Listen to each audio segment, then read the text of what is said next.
የምትሰራው ስራ ወይም ልትሰራ ያሰብከው ስራ ነፍስህን ይሞላታል ወይስ ያሟጥጣታል? ክሊር ኢነርጃይዝ ነው የሚያደርግህ ወይስ ክሬም ያለ ላውዚ ሰው ነው የሚያደርግህ? ላውዚ ካደረገ that's no place ተቀለቀ። ግን የትኛው ነው ታዲያ የተፈጠርኩለት? ቼክ ማለት ነው። በተለይ በእነሱ እድሜ ላይ ያሉ ወጣቶች ቼክ ማድረግ አለባቸው። ኢንተርፕሬነር ነኝ፣ የሰዎችን ችግር በየሄድኩበት ቦታ ማይ ቫልዩ የምፈጥር ሰዎችን ከችግራቸው ማላቀቅ ነኝ ወይስ የጊታር ክር መነካካት ሲጀምር የሰዎችን ነፍስ ወደ ሰማይ የማትወዝ ነኝ? get figure it out። ብቻ ግን ነፍስህን እሳት የሚለቅበት የሆነ ነገር ይኖራል። ያንን ማግኘት ያስፈልጋል። ስለዚህ ለምን ጉዳይ ነው የተፈጠርኩት የሚለው ነገር የት ነው ማስረጃ ያለው ማለት ነው? ያንተ ኤነርጂ ላይ ነው።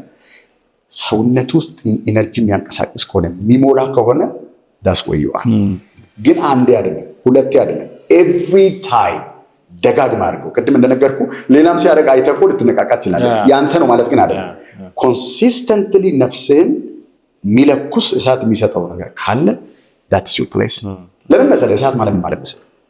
ስጦታዎች፣ መክሊቶች፣ ይሄ በእኛ ውስጥ አብረው ተሰርተው የመጡ ነገሮች የፈጣሪ መለኮታዊ ኃይል መፍሰሻ ቻናሎች ናቸው።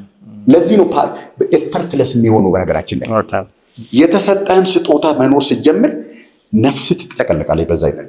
then you know it feeling it ታውቀዋለህ። you know that's your place።